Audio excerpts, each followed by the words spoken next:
So I want to welcome you all on behalf of the Eastside Freedom Library. We try to do as much labor programming as we can. As Doug and I were commenting before other folks joined us this evening, this is quite a week for the labor movement. The nurses are ending their 3-day strike this evening. And as many as 110 or 20,000 railroad workers could strike as soon as midnight on Thursday. The Brotherhood of Locomotive Engineers and Trainmen and the union with the acronym SMART TD, which used to be the United Transportation Union, both of those unions have voted to strike. The Brotherhood of Maintenance Away employees announced today that while they had accepted the proposal that if other unions strike, they will not cross picket lines. So that's a large group that will also probably be going out. So labor issues are headlines this week. And one of the issues that some of us, particularly the two people who are going to share information with us this evening, Carson Starkey and Doug Mork, are very knowledgeable about this issue of wage theft, but many of the rest of us might not be. And this is really a primer for us on what the issue is, and what kinds of strategies are being developed to cope with the issue. So Carson Starkey is a researcher with the Carpenters Union. Doug Mork is the executive director of the Building Dignity and Respect Standards Council, when we're going to get an explanation of what that is and how these ideas and practices are developing. So we're in for an education this evening and hopefully a conversation.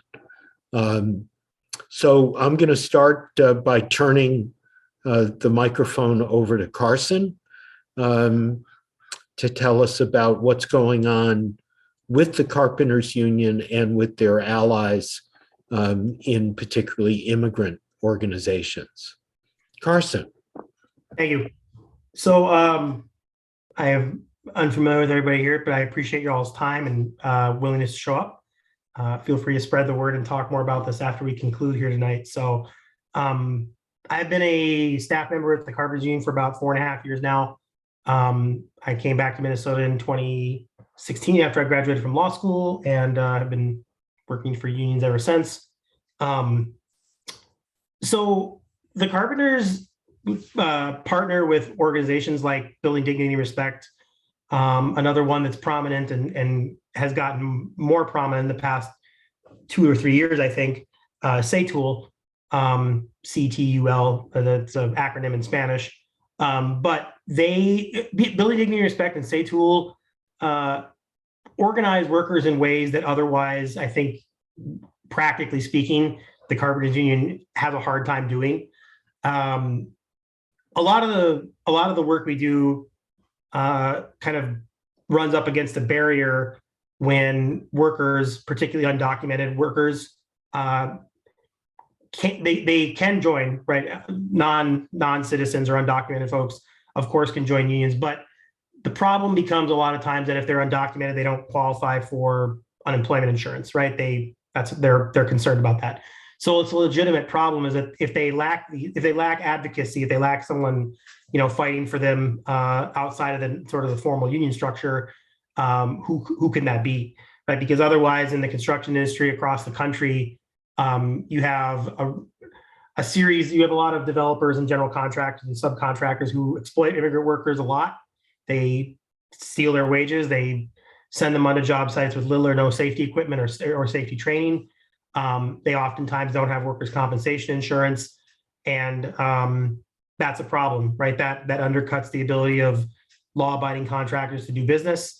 and most of all, that hurts the workers, right? The workers are most in danger. There's a rash, there's an epidemic for the last several decades that Stephen Greenhouse has documented a little bit for the New York Times too.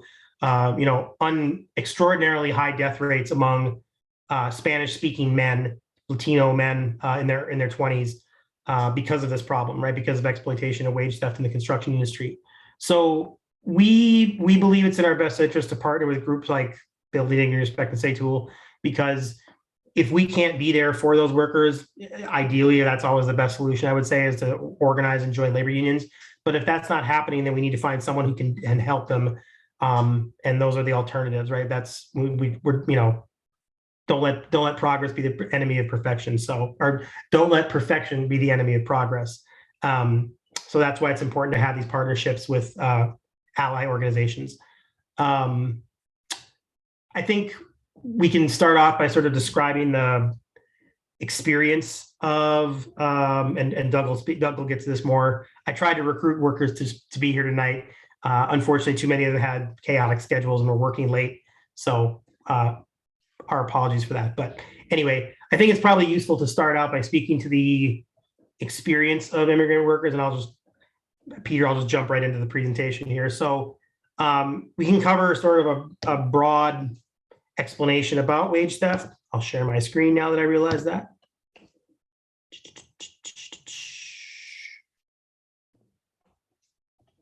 Oh, so this is just part of the weakness of PowerPoint or documents in general, is that we don't want to read the whole thing to you, but these are the forms that wage theft takes for workers, right? And this is common across all industries. Maybe some of you at various times prior to this event went on the Eastside Freedom Library's Facebook event page and looked at some of the sources that were linked for this event. And one of them I know for a fact is the Department of Labor wage and hour breakdown of wages recovered for workers in the past year. And what you will notice is that there are a lot of workers in food service, landscaping, healthcare. We have, America's drowning in wage theft and exploitation. That's a huge problem. But the largest amount of wages recovered by industry, or at least the largest plurality, was construction. And that speaks to the fact that a lot of the times in most areas of the country, there's a premium put on this kind of work, right? Workers, even if you're non-union, you can still earn, I would say, above median hourly wages for construction work. And so because the dollar amounts are so much larger, if you're paying $30 an hour and your employer is stealing from you, that's going to be a larger amount of money that hopefully the Department of Labor recovers for you if they make a wage claim for you if you're a construction worker. So these are the forms of wage theft. I think the most common one that I experience are just unlawful deductions from paychecks in the construction industry. It's a pretty common practice among folks that we refer to as labor brokers, guys that just show up on sites who list themselves as subcontractors, but are really basically just recruiters who oftentimes bring workers from out of the country illegally, but again, not the fault of the workers, right? They're being exploited and stolen from, but they promise them, there are decent wages here in the upper Midwest. We're going to find a place for you to live. We're going to pay you well. And then they get here and they find out that they're taking money from them. They're not paying for insurance for them, or they're, basically forcing them to live in very, very unpleasant conditions. Oftentimes, 2, 3, 4, 5 people to a hotel room. You can't leave, right? They basically hold you hostage there. They don't give them their passports or the documents, and they threaten them if they try to leave. So these are the forms that wage theft takes. So wage theft in the construction industry broadly. Whoops. So this is a Illinois Economic Policy Institute survey. The best that we can sort of determine, about 23% of construction workers experience some form of wage theft in the upper Midwest and particularly Minnesota. Minnesota, the cost broken down in this, and y'all can feel free to Google this when you have time after or during this presentation. Wage theft and payroll fraud cost Minnesota taxpayers $136 million every year. That is to say that those are the costs of uncollected taxes, right? Those are the costs of uncollected payroll taxes, uncollected workers' compensation premiums, sort of the combined burden of what that entails. So, and this is something that maybe doesn't get discussed as often, particularly among immigrant and undocumented workforce. Those workers are still getting, less. It's easy to think that if guys are mostly younger men agree to take their wages in cash, that they're getting a deal out of it. Excuse me. That's not the case, right? They're not paying into Social Security. They're not getting what they're supposed to be getting usually because their labor brokers and their employers don't pay them for overtime, and that can be a huge amount of money over a period of time. And that's why you're receiving, if you are a victim of wage theft in construction industry, you're receiving substantially less money on your paycheck. That's just all there is to it. The one that we're going to emphasize a little bit, and hopefully we continue to emphasize in our conversations, is that wage theft is a crime, and we can do something about it because Minnesota, at least on paper, has the toughest wage theft law in the country. So that's something that we would like to see enforced more often, and there are ways to do that. So again, it's just useful to think about in terms of social impact, right? And this is from, I think it's a little small at the bottom. I think it's 2014. I don't think it's changed much. I remember reading this in 2014 when I was in law school. Wage theft is larger than, right, much larger than what we would consider regular crime, or the crime that's punished more frequently by authority figures in our society, robberies and stuff like that. So another corollary to that came out, I think it was this week. Someone's asking me to go to slideshow mode here. Let's see if we can do that. Can you do that? Maybe it'll make it bigger. Let's see if we can make that happen here. This is a PDF document too, so I should have been able to make that into a slideshow.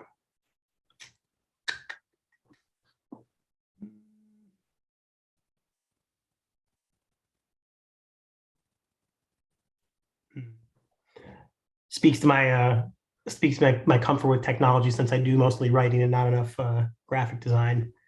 Let's see here.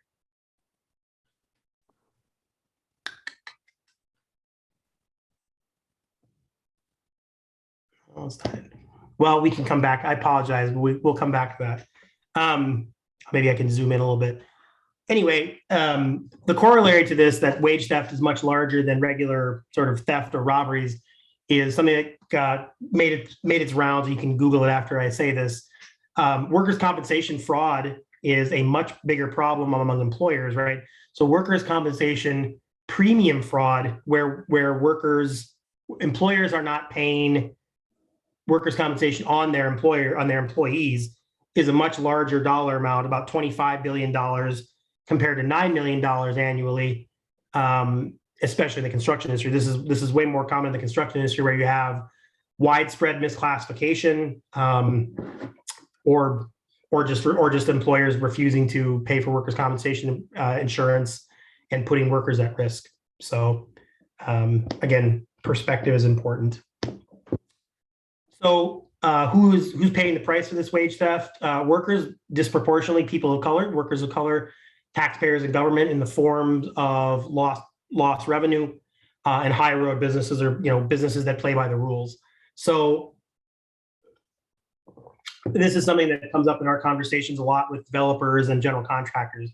So if a non-union, sort of what we would call a wage theft, tax fraud model of business contractor comes in with a lower bid of 20 or 30 or 40%, we know why, right? As a common sense matter, we know why, and that's why it's important for the general public to understand this. There aren't special kinds of concrete. There aren't special kinds of wood or drywall or insulation or any other kinds of building materials. If developers and general contractors are saying this can be done at substantially discounted prices. We know why that's possible because they're talking about exploitation of workers, and they're talking about relying on models of wage theft and tax fraud to make up their profit margins. So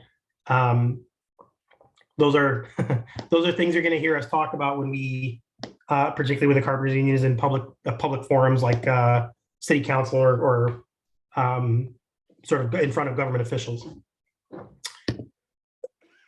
Excuse me. So case study in the sort of holding wage thieves accountable. Some of you may have read about this or heard about it, is the Ricardo Batres case from 2019.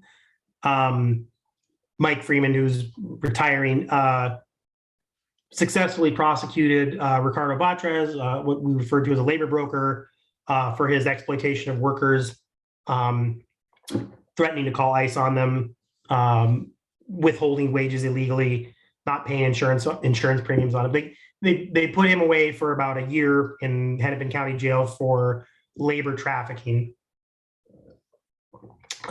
which I would specify is not quite the same as a wage theft conviction or a workers' compensation fraud, but it's a good start, and it's finding an opportunity to use that strongest in the nation wage theft law to go after sort of chronic violators and repeat offenders.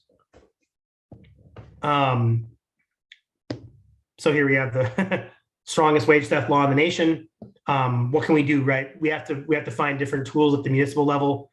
One of the things that we really stress is the prevailing wage ordinance in your area. Prevailing wage levels the playing field for contractors that play by the rules.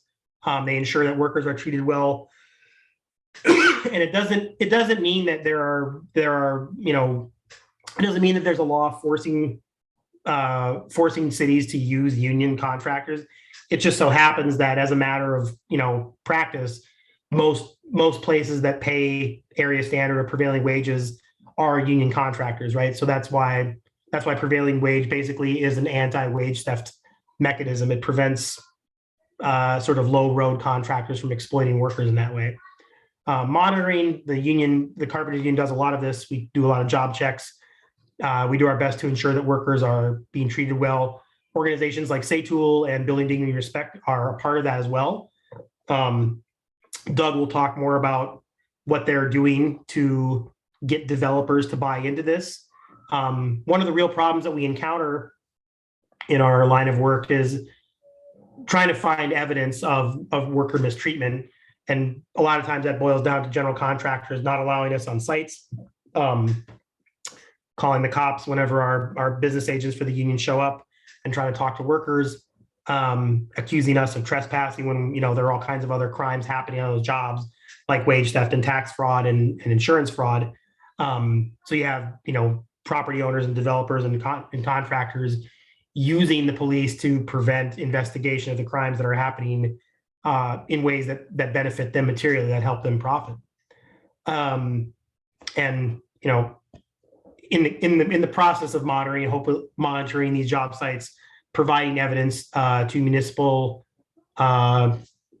county, misspelled as municipal and county level agencies like county prosecutors like Mike Freeman, like Hennepin or Ramsey County Attorney's offices, or the State Attorney General's office, or the Department of Labor and Industry. So those are vital tools in the road ahead. So the other half of what I was going to talk about here tonight is here's a PowerPoint slide. So this will be easier to go into slideshow.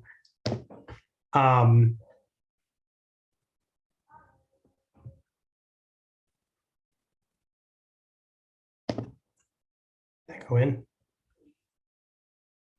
No, you need to stop sharing this one and then reshare the PowerPoint probably, because our screen didn't change. Oh, that's right. Indeed. One moment.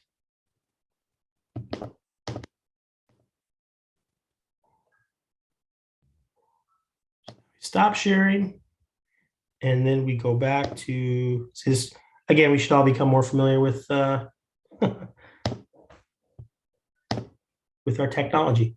Okay, so now we can go to a slideshow. So here's something that this is a more sort of in-depth version. Can everyone see that? Yes. Okay. So here's what we would refer to as sort of a more in-depth explanation about the construction fraud, the payroll fraud model, or payroll tax fraud, wage theft model in construction. This is sort of a explanation about what it looks like. The important thing to take away from this is that the people the people at the very top of the pyramid are benefiting the most materially from wage theft, tax fraud, and workers' compensation fraud. For every dollar that they make in profit off of wage theft, that's that's another dollar that they don't have to spend. Every dollar that they take in is profit off of this, right? The workers are losing out the most, and it's something that affects. Even though they can say plausibly that we don't have legal responsibility in some cases, they're very much benefiting from this action of workers getting ripped off and having their wages stolen or being in danger on job sites. So the workers' compensation fraud angle, there are some elements that are necessary for this to be effective if we're gonna catch the pervasive violators. So county level attorneys and the state attorney general's office has to be involved. We need them to be active in bringing cases against these folks. State insurance fraud agency. So in Minnesota, it's the Commerce Fraud Bureau. At the national level, sort of the National Insurance Fraud Bureau. Who again, they work on different kinds of insurance fraud problems, but we would very much like to see, I think, the people at this presentation would very much like to see them working on workers' compensation fraud as a priority. Gathering evidence, this is something that we take very seriously, is that it requires a lot of informants, right? It requires talking to workers who are willing to come forward and talk about what's happening to them on job sites. Again, organizations and like SATOOL, like a worker center and Building Dignity and Respect are good at finding those witnesses. We have to organize as a union, right? As the carpenters union, we have to organize like any other time. We basically have to talk to workers. That's very much our job, is to get out and talk to workers and find out what they're going through. So, so here's an example, and again, this is part of the joy of doing this presentation on Zoom. You can fact check as I go through, and if you have something to add, feel free to share. Merritt Drywall. So Merritt Drywall is a case from 2019 and 2020. We'll get into the proper names here in a second, but it illustrates an effective campaign to sort of highlight and expose workers' compensation fraud as part of a business model. We at the union here, we at the Carpenters Union here, worked a lot with workers. We spent a lot of time talking to undercover informants who helped us in the process, who got the lawbreakers on audio recording saying things that helped get them convicted. Inevitably, that means interacting with with prosecutors and state agencies. We need those political relationships with local and city officials to sort of work on this together and to know what it looks like in the future and to prevent it. And communications, we have to be able to sort of demonstrate to the public that this is a problem and that there are ways to stop it. And there's a way to make this campaign relevant to everyday people. It's not just construction industry, it's everybody, right? This affects everyone in our communities, and we need the full support of our communities and workers everywhere for it. So Merritt Drywall, again, this is you can feel free to look this up afterwards. They're one of the largest non-union drywall contractors in Minnesota. They had been open for 30 years. They have been working heavily in the multifamily residential industry, or the multifamily residential and single family sector of construction. Joyce and Leroy Mayer are the owners, or were the owners. They paid supervisors on the books, and they paid workers through labor brokers. So maybe we should sort of step back and explain that too about labor brokers. this often refers to, like I said, people who show up on job sites who may or may not be on paper legitimate contractors, but first tier subcontractors like Merritt Drywall or other contractors pay these folks to bring workers onto their job sites, knowing full well that they're bringing people who lack workers' compensation insurance, who are probably stealing their wages, but they pay those labor brokers a premium, often a lump sum, and then they're expected to distribute cash wages to the workers. Labor brokers were an integral part of the Merritt Drywall business model. So this is something that we take a certain amount of pride in here in the Minneapolis-St. Paul, Twin Cities metro area. The union market share in wood frame multifamily residential construction is about 60%. That's substantially higher than what you would find in other big metro areas. And so it's important that because of that, we try to protect that market share and keep bad players like Merritt Drywall from breaking through and making it harder for workers to earn a decent wage. So again, this is just sort of a case overview. Hennepin County and the state of Minnesota worked together with the Minnesota Commerce Fraud Bureau and got the mayors convicted on 3 felonies: theft by swindle and workers' compensation and premium fraud. The workers were paid through labor brokers. That was part of the strongest evidence was demonstrating that the owners of Merritt Drywall knew labor brokers were paying cash on their job sites. And then, the outcome is that they pled guilty to felony theft and had to pay $300,000 in restitution. The Ricardo Batres case again, it wasn't quite as strong as it could have been, in my opinion, or in other folks' opinion. But again, sort of a similar instance in which if we put in the legwork and we organize and we talk to workers, we can catch some of the bad guys, but ultimately it's very much a drop in the bucket, so to speak. So we have a lot more work ahead. This is a picture of one of the Carpenters Union banners in front of a developer and a general contractor, Reuter Walton. And this is something that the Carpenters Union put a lot of work into, demonstrating that Reuter Walton and its owner, Nick Walton, was profiting from labor trafficking, from the wage theft, tax fraud, workers' compensation fraud model. You very much have to make this a public issue, right? You have to go out and tell people that, the people at the top know what's happening. They're choosing not to act on it because they're benefiting. So yeah, this was the result of our successful campaign. Nick Walton and Reuter Walton, broadly speaking, were more apt to listen to us after we were successful in getting Ricardo Batres prosecuted, and we have a more helpful and a more constructive relationship with Nick Walton now, because as he says here, he's learned a lot about what's happening in the industry. Right, there are a lot of subcontractors who are unscrupulous and doing things that they shouldn't be doing. And this is one of the success stories and hopefully a model for future success. And I suspect Doug will talk more about that as part of the building dignity and respect and the work that they're doing. So I was never going to make it a full hour and a half, and I hope I didn't shortchange any of you all who showed up here tonight. So I hope that was useful in some ways. I'm sure we'll have questions, Carson. So thank you. And now we turn to Doug Mork, who I think, right, Doug, we go back to clergy and labor concerned, right? And that's right. That's right. Doug has been fighting for worker justice for 30 years here in the Twin Cities and building bridges between the religious community and workers and the labor community.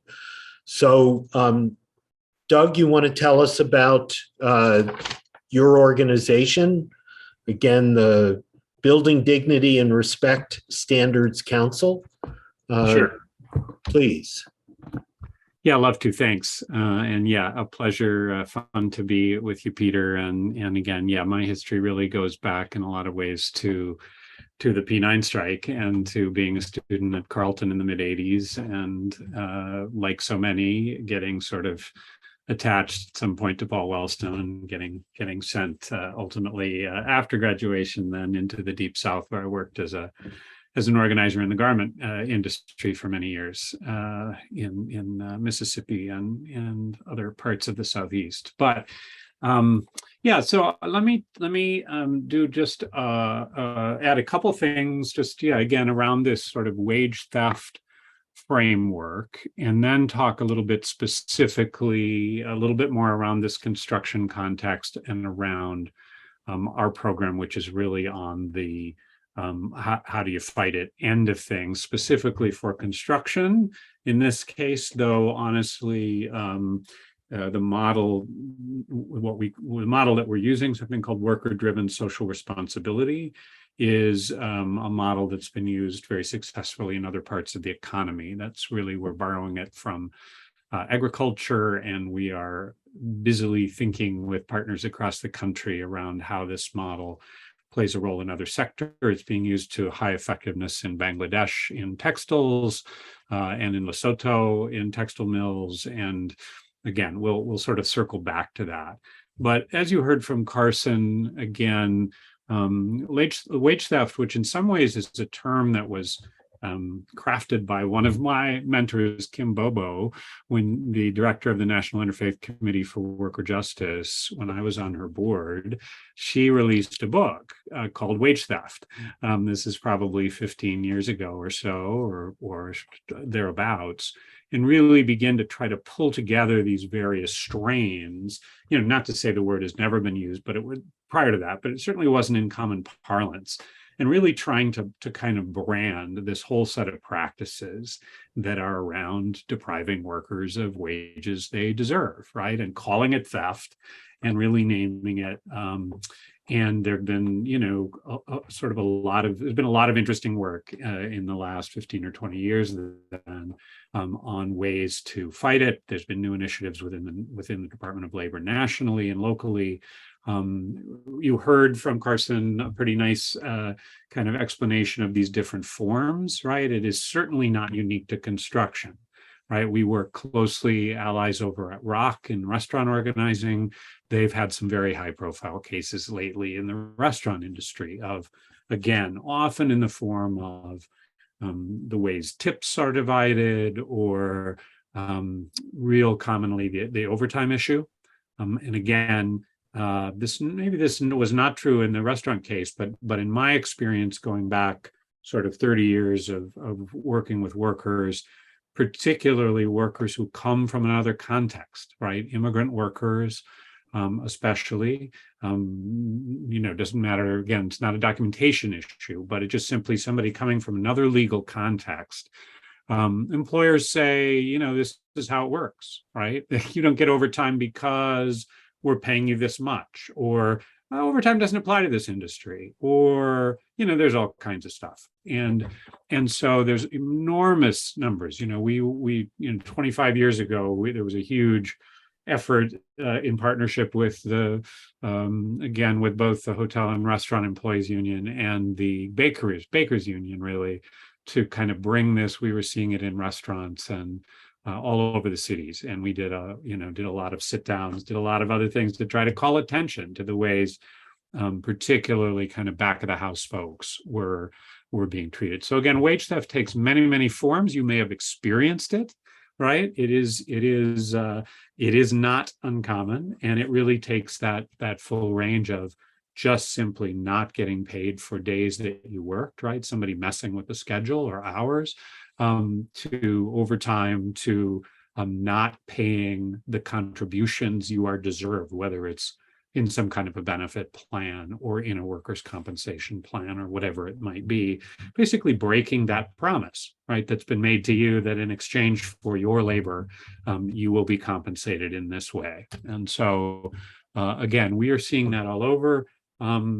And so the story, in some ways, the story of our work too is in the construction arena. Satul, the Worker Center, in South Minneapolis was born out of the Worker Interfaith Network about 15 years ago, and has really kind of taken on a life of its own, even as that organization closed and Satul really has flourished and has a long history of kind of taking on wage theft and related worker exploitation issues in a variety of industries.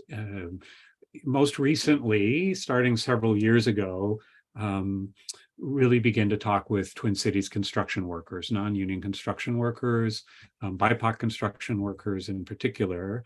And after sort of 15 years, probably since the very beginning, probably 30% of the workers who walked in our door at the Worker Center were construction workers. It's long been, a place of much exploitation.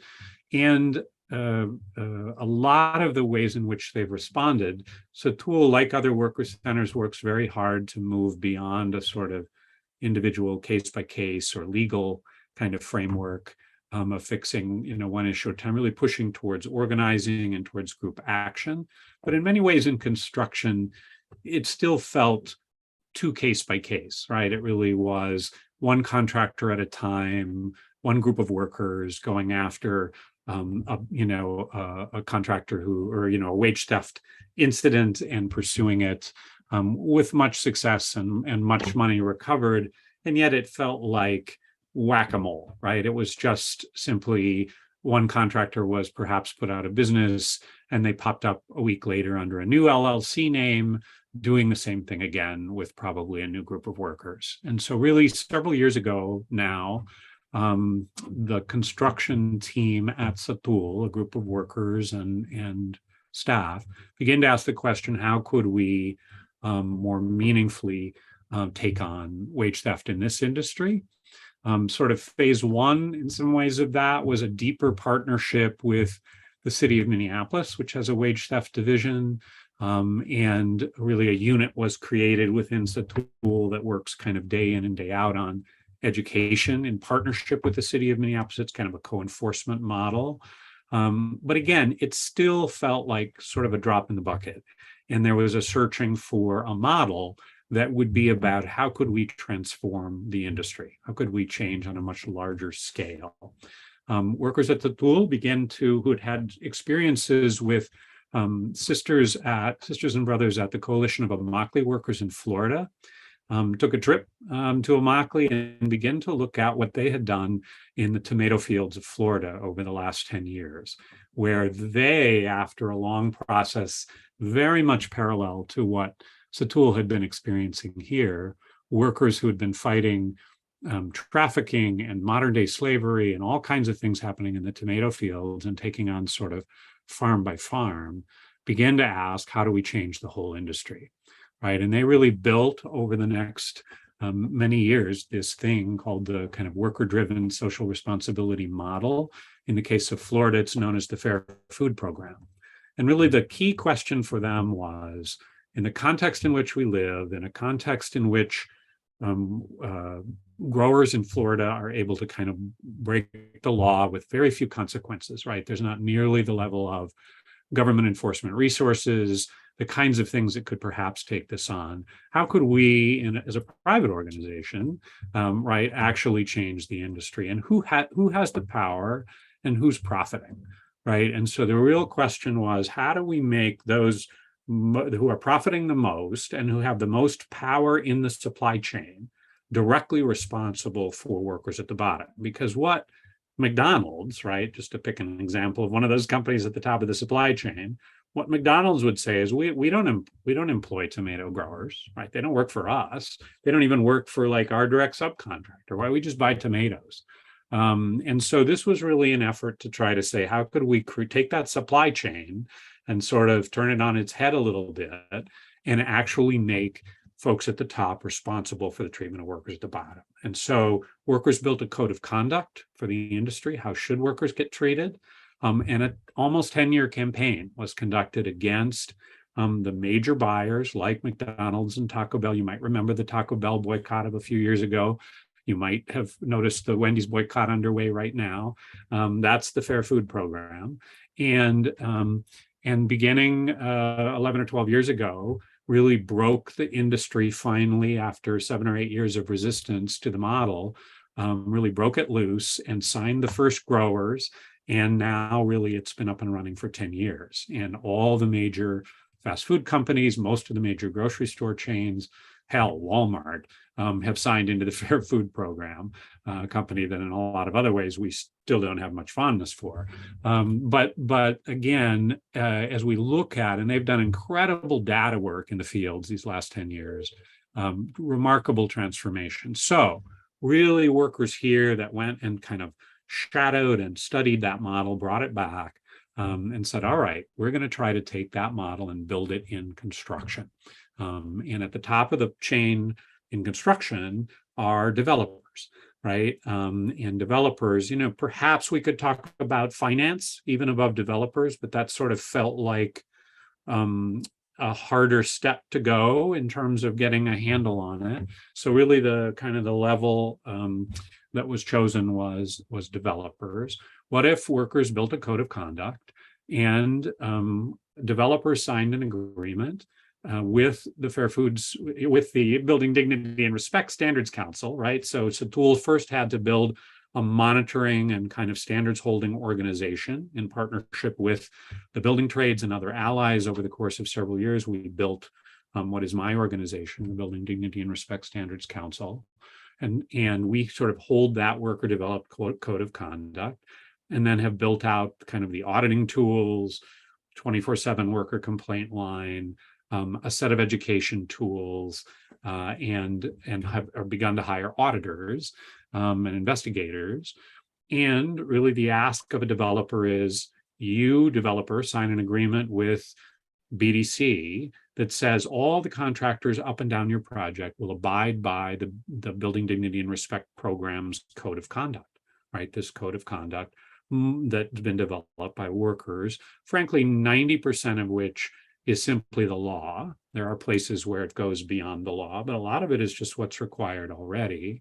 But really the new and powerful piece are these sort of two enforcement mechanisms, right? So on the one hand, the developer has now signed a legally binding agreement that says BDC can talk to its workers, can make sure that all of its contractors are audited by us, that they're all abiding by the code of conduct, and that they do it not just once, like some kind of a certification program, right? They don't just send us some documents to look at, but that we continue to talk to their workers through the whole project and follow up on complaints when we think the code is being violated. And more importantly, Satul is really educating workers to kind of be their own best advocates, right? This is designed to be a model where workers really are at the center of saying, hey, this is how it's supposed to be, this is not, and here's how we're going to fix it, right? And so a developer signs an agreement with us.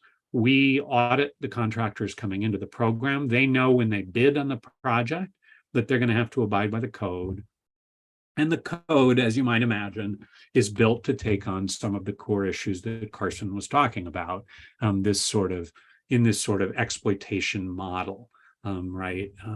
That really is a kind of a labor broker model that nobody's an employee, right? Again, just to be clear on what he said, again, to be crystal clear of what this looks like, right? An absolute drywall that's on a project, and you can go, if you went by the project, there's 75 workers hanging drywall, right? If you looked in the books at Absolute Drywall, none of them work for Absolute, right? Not a single one. Right. What they've done is hired a set of labor brokers who they call subcontractors. And if you look at those labor brokers, they also don't employ anyone, right? They're contractors. And so then they hire another set of subcontractors below them, which looks like, hi, I'm Doug, and I have 7 guys that are my friends and my cousins, people I've worked with before, and I can turn them out to this project. So they're paying me as Doug LLC. Right. And now even my 7 guys who are coming are not my employees either. They are now each their own little LLCs. Nobody's an employee of anybody, right? Which under United States labor law is not legal, right? You can pretend that you can do the paperwork, But finally, and there are plenty of places where it's legitimate to be an independent contractor, but finally everybody cannot, right? That's a principle of our system. That at sort of the bottom level, if somebody else is directing your work, you are an employee. And so again, this is sort of the model. And again, nobody's paying workers' comp at any level along the way. They may pull a policy at some levels, but the policy says it only covers employees, so they're not paying premiums on anyone. And again, when it comes down to the worker, it's the money has passed through so many hands with people skimming it along the way. Right. This model is designed to defeat that. First of all, it just blatantly prohibits that practice. They have to prove somebody's paying premiums on workers' comp, on workers on the job site. We can talk to the workers. We get to look at their check stubs. We can make sure they're being paid the way they're supposed to be, and we can follow up when they're violated. So again, the vision here is sort of bringing in a third party independent monitoring mechanism that ultimately a developer is signing into, is agreeing to empower this relationship, basically to hand over this measure of power to us, and that says if they can't hire contractors who refuse to abide by the code can't stay on the project, and they can't hire contractors that have been removed from other projects due to non-compliance, right? And so ultimately, it's really designed to say to a developer, look, if you want to make sure that nobody on your project is violating the law, that you're actually using an above the board model here, sign into the program, right? If you're legit, it's not going to cost you money, right? They're not paying a fee, right? If you're not legit, if you're relying on an exploitative model and getting bids that are 30, 40% below what they actually should be, it is going to cost, your contractors are not going to be able to bid that work for the same price, right? We get that, but that's the point. So that's really that's the model in a nutshell. It becomes more powerful, obviously, as more developers are signed in, as we become more industry-wide.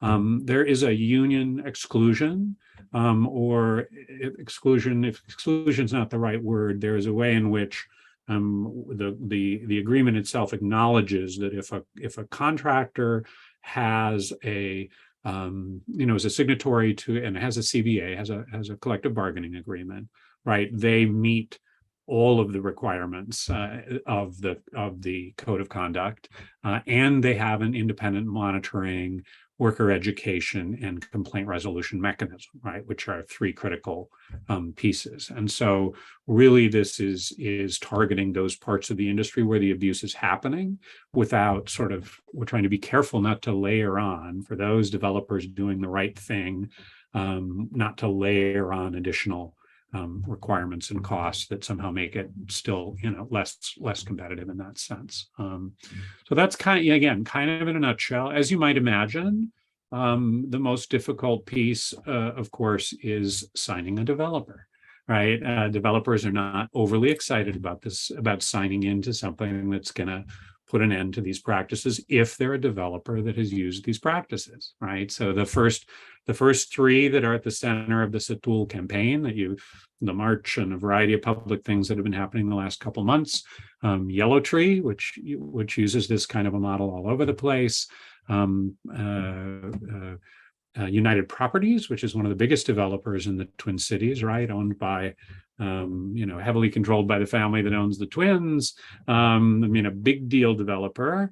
And when they build big deal 60-story buildings in downtown Minneapolis, they do a lovely job of working with unions and doing it above board. But as they are busy building senior housing in the suburbs, they're using this model. And so we're really going after that. Very wealthy company, very powerful company, no reason they need to be doing this kind of stuff. And then thirdly, a company called Solheim that has really been at the center, has really lifted up its sort of environmental and, if you go to their website, a real sort of Scandinavian design motif and super green and worrying about the environment and all that. We're in favor of all that stuff. That's all great. But again, a long practice of working with some of these consistently bad apple contractors who are using this exploitative model. So again, the key is going to be, can we apply enough public pressure to bring developers in? Or on the flip side, we believe this is a new tool for cities that in the past might have passed a wage theft ordinance or a prevailing wage ordinance, both of which are great. I mean, we hope they still do. But if they want still more tools, could, for example, say, hey, look, any project that's built in the city of Richfield, and I use them for an example just because we're deep in conversations with them about it. But hey, if you're going to get TIF funding, if you're going to get tax subsidized building, you need to sign into the BDR program so that we know that every contractor on that site is treating workers without exploitation. And so again, it's another tool for a city, like, again, to take Richfield's example, that has no no worksite specific enforcement staff, right? They have no capacity for that. I mean, sometimes one of the things we're saying to cities is, this is a crime. You can, in fact, have traditional law enforcement involved in this. So we want to keep saying that. But we also recognize smaller cities are not the city of Minneapolis or St. Paul. They don't have wage enforcement divisions. They don't have human rights departments in many cases. They don't have people who can put a lot of time and money into this. And so we can provide another tool as an independent kind of partner on this. So let me leave it there. Again, I don't want to short us on conversation time, and I also don't want to put you to sleep. So let's pause there, and whether I think both Carson and I are happy to have more dialogue or conversation, or what are you thinking about in the world of wage theft? Again, my background for all of my life has been in lots of different parts of the labor movement and of working with workers, and happy to talk about any of it. Great. Thank you, Doug. And again, thank you, Carson. Let's open it up for questions or comments. Anyone want to ask a question?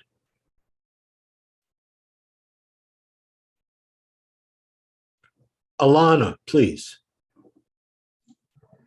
I have a lot of thoughts, but I'm just gonna say a little bit.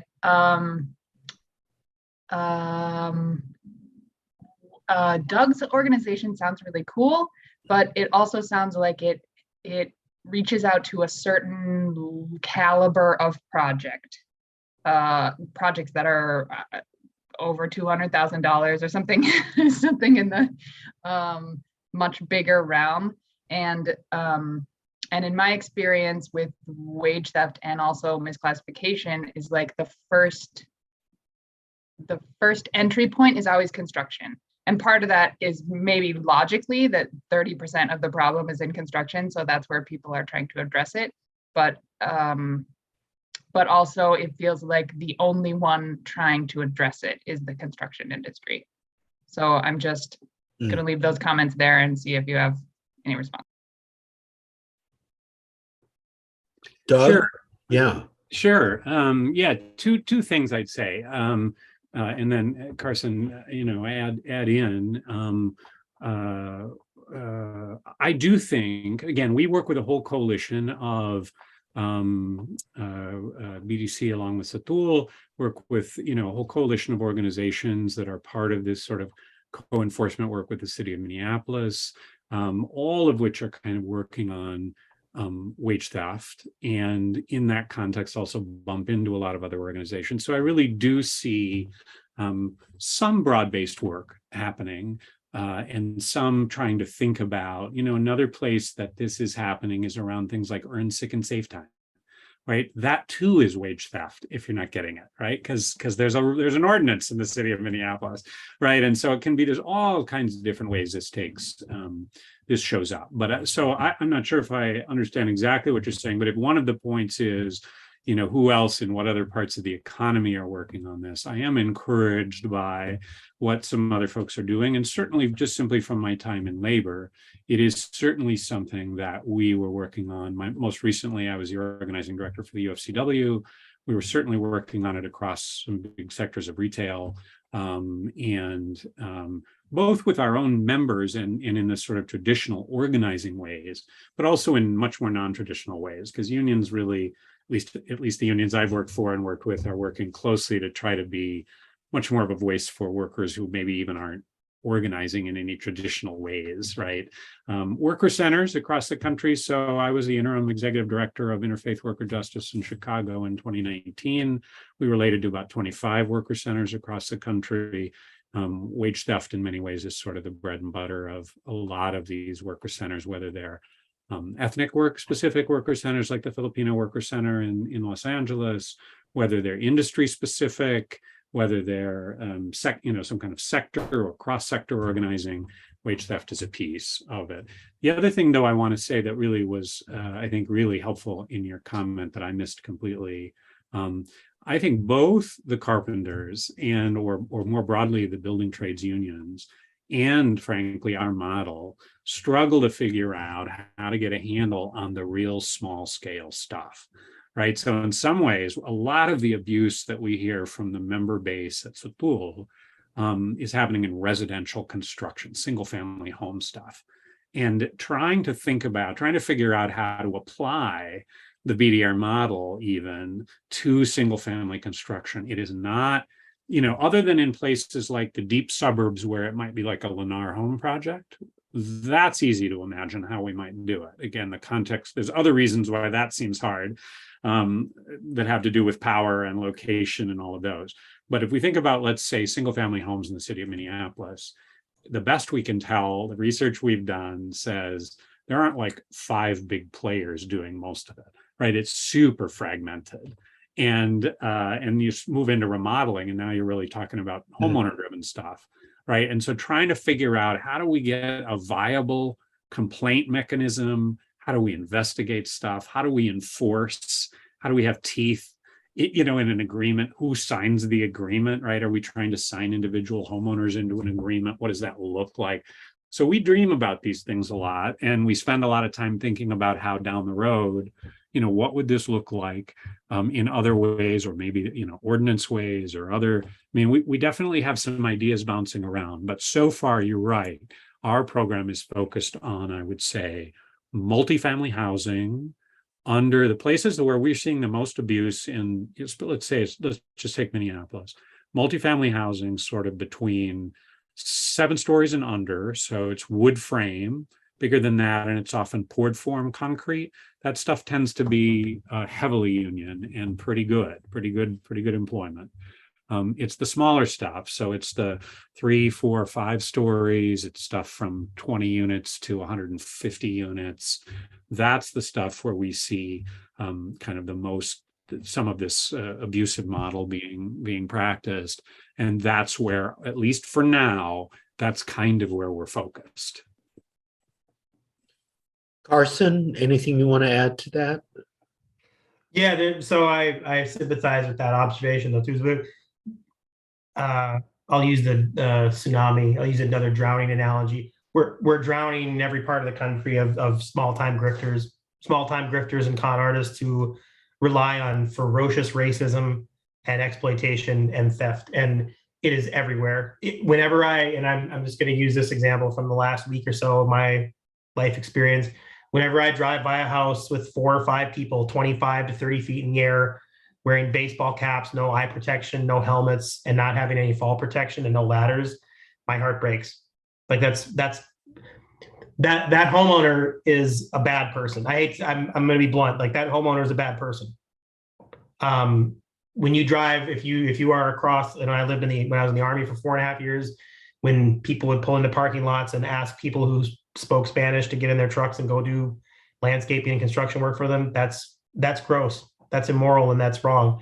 And that's what you're talking about, is you have this ocean of people ripping off underemployed, sort of underground economy folks who rely on cash wages, and it's horrible. Like I guess something that I take as a personal charge for being being a union member, being a union staff member, an organizer.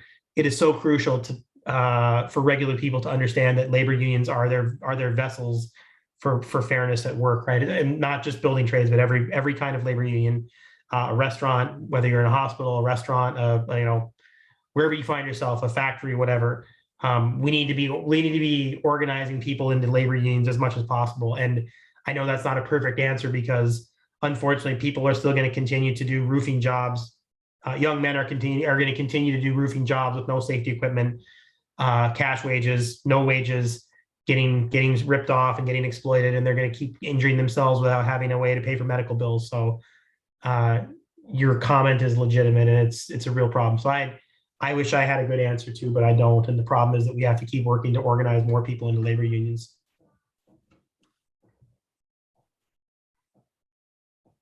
John Hanson, please.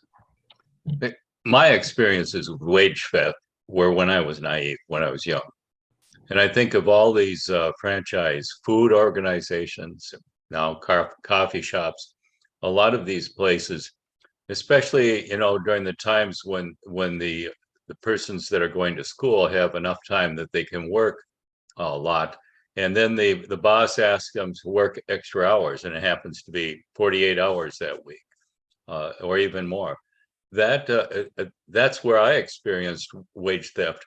But I'm also sure that there's a problem because I know I've applied for jobs and they told me I would be an independent contractor. And it's that small stuff, I think, that Carson was talking about and Doug referred to. How do you reach that? And maybe Doug has some answers in that category. Yeah, no, I mean, I think, oh, nice. Satul job openings. Good. Yes, we are hiring all across this.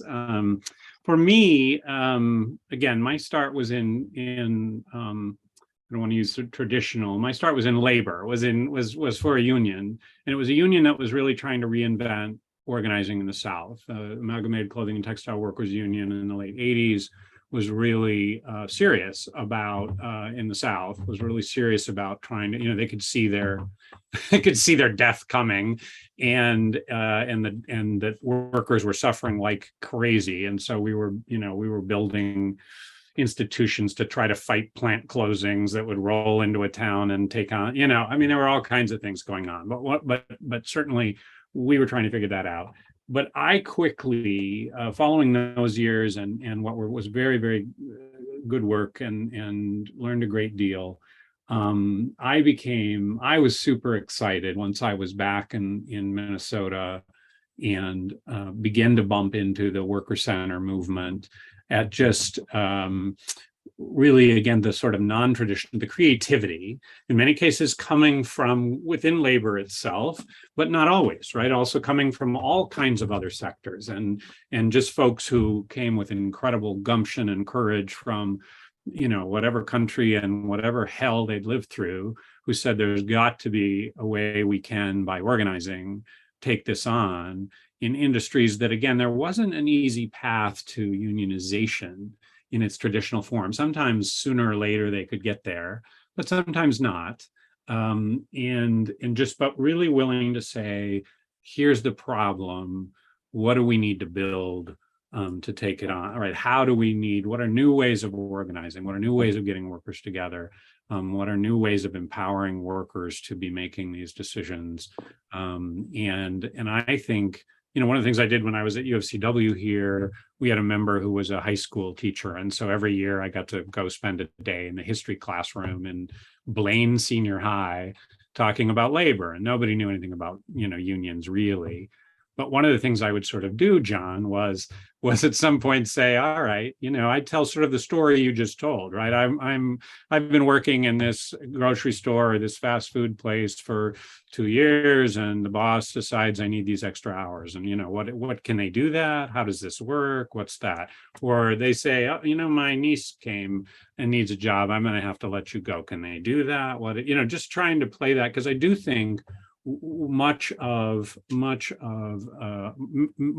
of us have lost any base of knowledge in more important, in some ways more importantly, there hasn't been the kind of national conversation, right? As we've moved into new ways of thinking about work, as the gig economy has been touted as a blessing, more blessing than curse, as being independent, as having more control, is sold as a bill of goods to workers. We have not had the national conversation we need to have around work. What does work look like? We don't need to pretend it just has to stay the same, right? Things change.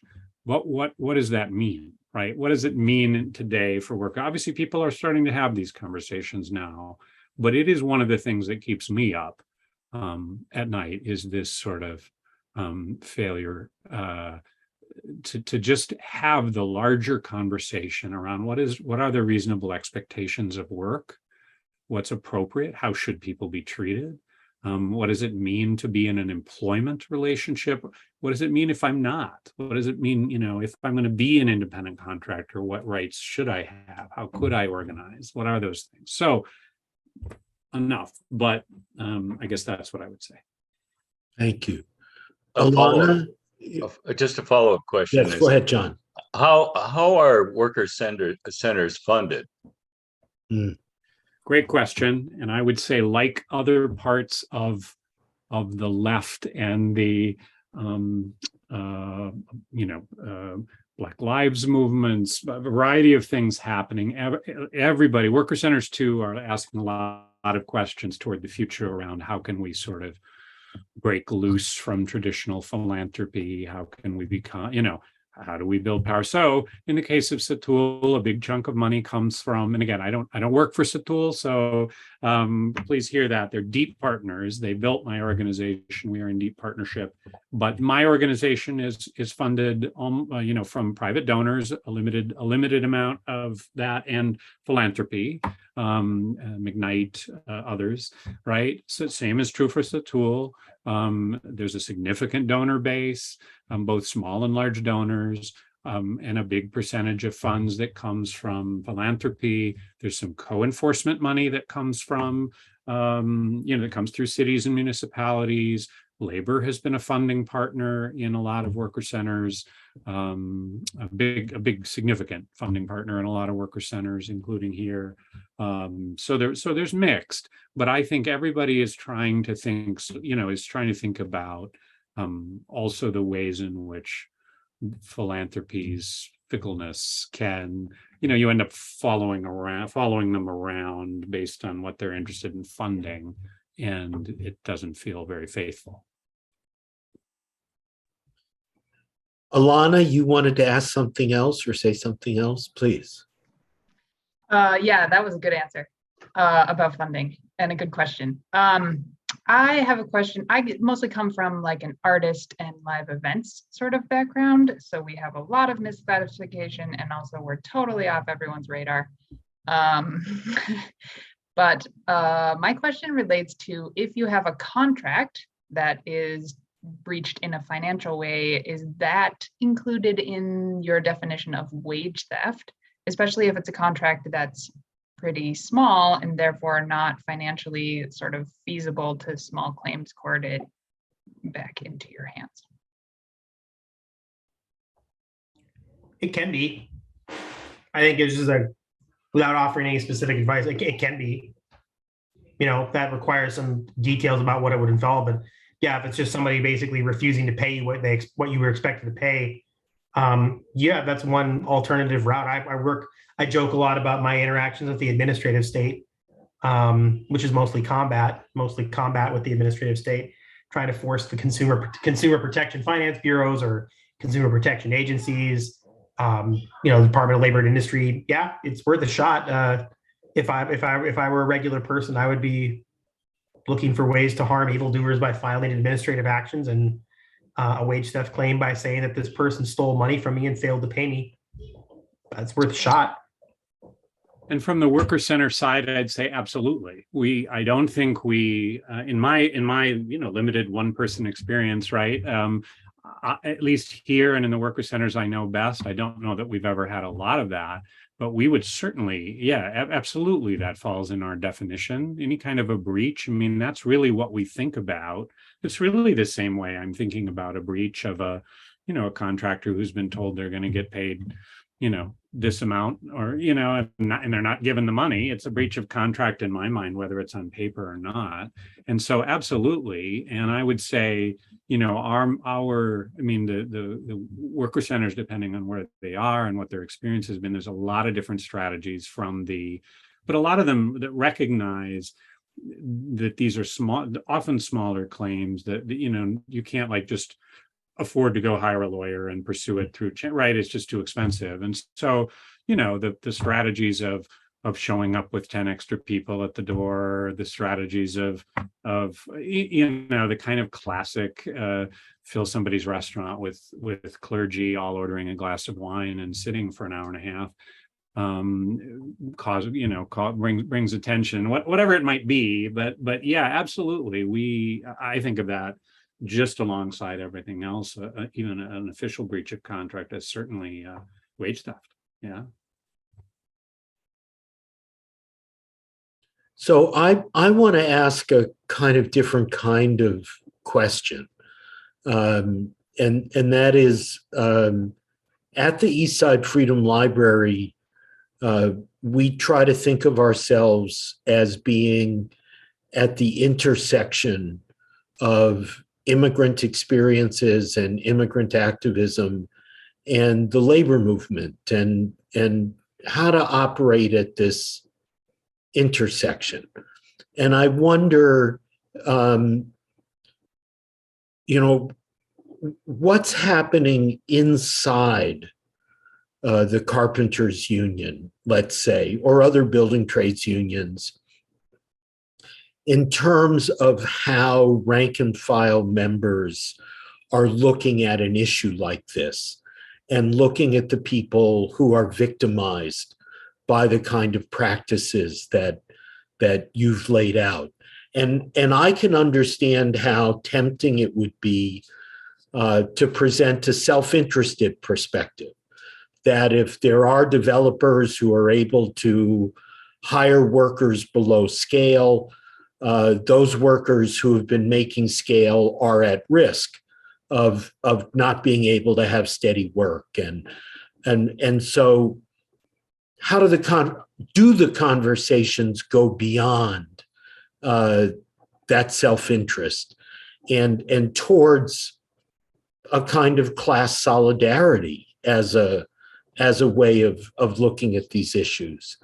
And similarly, within the immigrant community, how is this affecting the way they might look at the labor movement and the possibilities of being part of the labor movement, or even understanding themselves? And I'll just say, I studied labor history with David Montgomery, who was very fond of saying, if you looked at the late 19th century and used the noun the labor movement, you actually had to talk about 5 different kinds of organizations. There were unions, but there were benefit societies, there were cooperatives, there were independent political organizations. The labor movement consisted of all of these things. And then his punchline would be, but if you're looking at the 1970s and 1980s and you say labor movement, there's one kind of organization, it's a trade union. And these other organizations either don't exist or are not part of the concept of being in a movement together. And so the struggle against wage theft strikes me as a fruitful space where these ways of impacting consciousness, of impacting the way people think about who they are and what they fit in with, can grow and change. And I wonder, Carson and Doug, if you can talk a little bit about, have you seen that? Do you see people moving in those directions?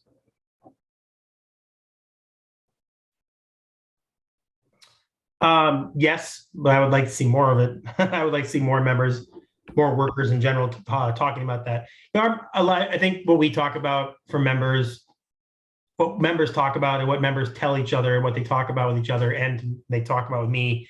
This is a matter of long-term survivability. The future of America is not just more diverse, more a different shade of American long-term, but it's different backgrounds, right? The construction industry will be very much a place where a larger number of workers and members, union members, are going to be people of color and are going to be women, and the notion that you'll only have to recruit certain numbers of people whose family members have been members of construction trade unions for long periods of time are gone, right? We should be recruiting and organizing more people of diverse backgrounds long term, and it's easy to say that we can find ways to go after the villains, but really, and this is something I've talked about a lot with other staff members for the last 2.5 years that I've been in my role. If you're trying to find administrative solutions and sort of enforcement mechanisms to, sort of solutions to these problems, you should be looking for organizing solutions. Organizing solutions are more long-term, more sustainable, because you can't just swoop in with some investigator from the Attorney General's office with a miracle cure, write you a check for your back wages and then leave, right? It doesn't work that way. So we need more diversity in the labor movement. I agree with you, but more diversity of institutional knowledge, right? It would be great if we had 5 different kinds of organizations competing for that kind of, advocacy on behalf of workers, and I would like to see more of it. So it's a sustainability of survivability issues to have a labor movement that includes as many workers as possible, as many backgrounds as possible, and to improve quality of life for as many people as possible by making this a sort of a society-wide movement. Yeah, I would like to see it happen more often, but we have a long way to go. Yeah, let me say 2 things.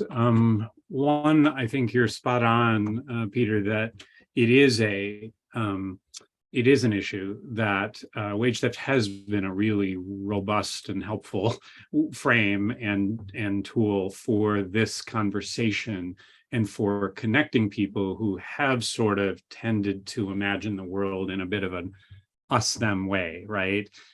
So again, my start, in addition to the union, was in this sort of effort to start to rebuild of kind of the connections between faith and labor.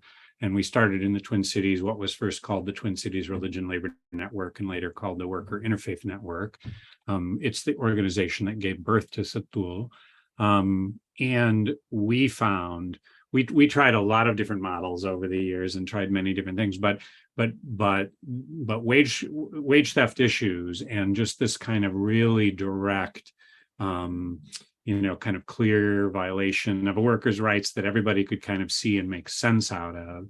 But then to take, again, Carson's approach, not to file a complaint with an agency, but really to say, all right, we're going to pair you up with a couple of members of White Bear Unitarian who are gonna write a letter to your employer. That's going to be step one, but it's just going to come from they're going to work with you on it, right? It isn't going to come from an agency or whatever. It'll have Wynn's name on it, but again, they're going to work it. And then, right, those same and maybe a few more are going to go do a delegation and go talk about it. And of course, what you have to do all that stuff is also get to know each other a little bit and talk about, well, what do you mean wage theft? How does that happen? Because we had folks who just struggled even to imagine kind of how that worked, right? And what that looked like. And so I do think wage theft has been an issue that has helped us some in crossing some lines and maybe talking in some different ways about solidarity and connecting people. Secondly, I would just say the other part of your question around how, if I heard it correctly, around sort of the struggle to have immigrant workers perceive unions as their allies, right? That's sort of from the other side.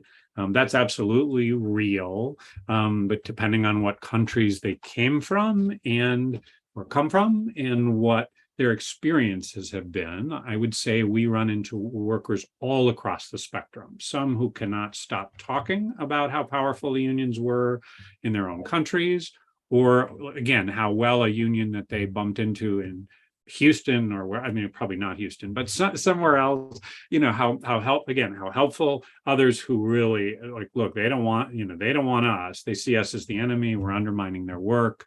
We're taking, they just want us to go away.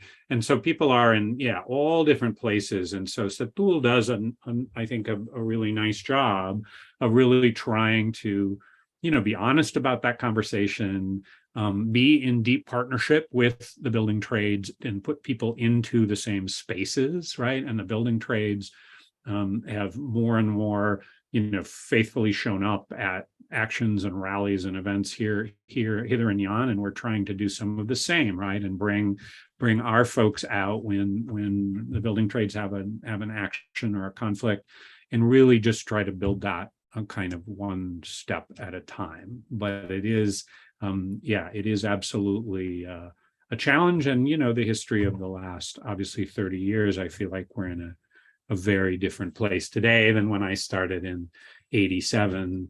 And really much of the labor movement was pretty challenging on, for example, some early immigration reform work that I was doing. And today, is leading again. And but again, just with Carson, I would say we need more expressions, more creativity. We need more worker centers. We need more unions. We need more of things that I don't even know about that we can all put under one, that are all part of the labor umbrella. Mm-hmm. Thank you. Any other questions or comments? Well, Alana, please. Great. Sorry, one more thing. Won't stop that. Sorry. Go ahead. Sort of, other than like participating in the projects you're already working on, is there something a little bit higher level that we can work on to make wage theft pan out more, I guess? For instance, like something like half of all of the wage theft that has been prosecuted is like, yes, you are in fraud of wage theft, actually gets collected and redistributed back to the people in Minnesota, and that varies across states. So I guess I have a question about what your thoughts are on like an ordinance or something which has prejudgment liens or maybe like wage bonds that helps the Department of Labor hold some money before the organization disappears. Do you think, like, some states have it and don't use it? And so I'm just wondering, and maybe this is a higher level question, but I'm just wondering if you have thoughts on that sort of an action. Yeah, that would be useful. What you're talking about would be a good idea. I think it's incumbent upon the state of, again, unfortunately, putting a lot of weight on enforcement. It's incumbent upon the state of Minnesota, law enforcement authority figures to do that. We're still waiting on the first real prosecution of a wage theft criminal case in Minnesota to demonstrate that. So what you're talking about is a hypothetical, and I would very much like to see that in real life. So yes, what you're talking about, those mechanisms would be good. We have to get the right person to bring that case to do that, and we make referrals on that all the time. So that'd be a good idea. So I apologize. My 3-year-old and my brand new baby are getting kind of anxious here. So I'm going to depart for the night. I hate to cut it short, and I'm sorry you are still talking, but feel free to contact me. Peter will have my contact information available. I'm sorry. The wife Susie is very frustrated too. So thank you all for your time. Thank you, Carson. I will make myself available. Feel free to contact me. And thank again, you. Thank you so much. Thank you. Good to be with you, Carson. Good to see you all. Thank you, Doug. And I'll just a word about the same thing. It's a huge problem, right? So the Wilf case, right? The owners of the Vikings, this big case that was been in Egan, right? 45, 50 workers have given, testimony around wage theft. Most of them between 11 and 12 months ago. The Labor Department has still not issued anything, and the workers, trying for the carpenters to try to keep up with the workers. The pool's trying to help a little bit, but people, it's hopeless. It's frustrating as hell, right? It was like working. I mean, the NLRB is the same way, right? When we struggled to enforce stuff under the National Labor Relations Act, those timescales are just killer. And so, really, again, two things: the lien as a tool was added in the 2019 wage theft bill. So now workers can really take out liens, and we're using it to great effect, right? We've recovered, and by we, I mean Setul, is using it to great effect and has filed a bunch of liens and has recovered a bunch of wages and is continuing to do so every week, I'd say. So that's a significant tool. It's been really helpful. Secondly, again, part of the reason for the creation of the BDC model, right, is that things move very, very fast. Our timelines are super short. They're private but binding, right? Because the developer is signing a legal agreement that they'll do it, and the buck stops with the developer, right? And finally, there's a fund. The developer pays into a fund, a wage theft fund, that enables us to pay a worker very quickly if a contractor refuses, and then it's on the developer really to claw the money back. So, yeah, it's a wonderful question and point. We need more mechanisms. We need to think about how to continue to elevate this beyond. I mean, this is just talking about construction, for God's sake. I mean, right? We need to think about this in other places, but it is partly what drives this idea, I think, for Immokalee too, for the Coalition of Immokalee Workers, is that it was impossible to conceive of sort of enough government resources to even enforce the existing laws, and so there had to be something new. Great. Thank you, Doug. So thank you, everyone. In a couple of days, hopefully, this recording will be available on the Eastside Freedom Library's YouTube page, if there are people you want to share it with. And I want to thank everyone for joining us tonight and sticking with it, and for our efforts to bring more justice into the world. Doug, it's great to see you again.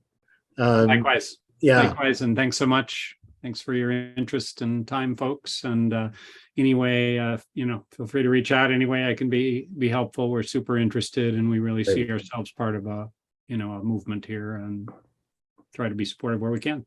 Great. Thank you, everyone. Stay safe and stay well. Hope to see you soon.